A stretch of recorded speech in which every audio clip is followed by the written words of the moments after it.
Well, I started off by talking about an advice on evidence, and there really were. And for those of you who are not familiar with, and I suspect very few of you will be, certainly not of this generation, Morris's Technique in Litigation. It's worth reading.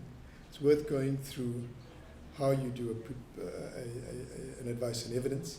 But what I should have started with is pleadings in a civil matter. So the pleadings are really the basis of the case. So going up all the way up until the judgment. And you've got to look to see what the pleadings are. And very often towards the end of an appeal, you'll get a question and it might be something like this. But is that what you asked for? Is that what your pleadings were all about? Aren't you traveling beyond the pleadings? And so be careful about that. Know what you've asked for right at the beginning. Know what the opposing side had asked for. Know what your plea was. Know what the confines of the dispute was. Know what the list was all about. Then in motion proceedings, something that'll always raise the red is Plascon Evans. And it's amazing how people just ignore it time and time again.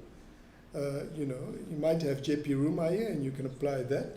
But the point is, you've got to know. And again, if you prepare properly and you know what it's all about, you know what in the opposing affidavit can be destroyed as being so fanciful and not having any basis, and it can be rejected on the papers. But you'll also know what can't be.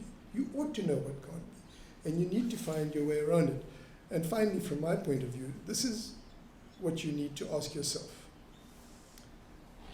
As an advocate, whether you're appearing for court of first instance or court of appeal, how is it that you'd like to be remembered? Would you like to be remembered as someone who always took a shortcut, as someone who always sold somebody a dummy, as someone whose word was his or her bond, somebody who could always be relied on to give his attorney or her attorney the best service possible? Every bench he or she appeared before always expected that the best of him or her, rather than a 5 minutes of fame and perhaps a catchy line and something without any substance that people will forget about. What is it that you'd like to be your epitaph? What is it that you'd like people to say one day? The best thing you'd like people to say about you one day. And I think that's the way you should practice. It's how you should apply yourself. And as I said at the beginning, this profession, people get to know you quite quickly.